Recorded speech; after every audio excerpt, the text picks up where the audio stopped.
এই নদী, এই উপকূল, এই গ্রাম, প্রতিটি জায়গায় এখন জলবায়ু পরিবর্তনের নীরব সাক্ষী। বন্যা আসে বারবার, ঘূর্ণিঝড় ফিরে আসে আরও শক্তিশালী হয়ে। প্রতিবারই হারিয়ে যায় ঘর, ফসল আর মানুষের জীবনের নিরাপত্তা।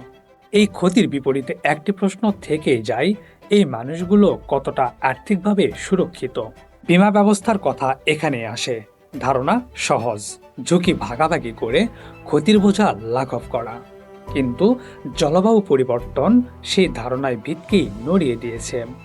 দুর্যোগ এখন আর অনুমানযোগ্য নয়, ক্ষতির মাত্রা অনিশ্চিত, ঝুঁকির হিসাব ক্রমে জটিল।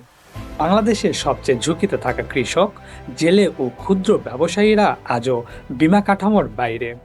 দুর্যোগের পর তাদের ভরসা ঋণ কিংবা সীমিত সরকারি সহায়তা। এতে পুনরুদ্ধার হয় ধীরে, দারিদ্র্য হয় স্থায়ী। উচ্চ ঝুঁকি আর কম আয়ের বাস্তবতায় প্রচলিত বীমা মডেল এখানে কার্যকর নয়। ঝুঁকির সঠিক মূল্য নির্ধারণ করলে প্রিমিয়াম মানুষের নাগালের বাইরে চলে যায়।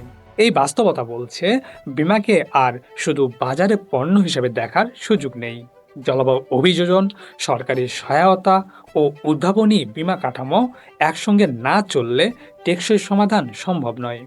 কারণ জলবায়ু পরিবর্তনের এই যুগে বীমা মানে শুধু ক্ষতিপূরণ নয়, এটি মানুষের ভবিষ্যৎ টিকে থাকার প্রশ্ন। Rajkiran Das, insurance news BD.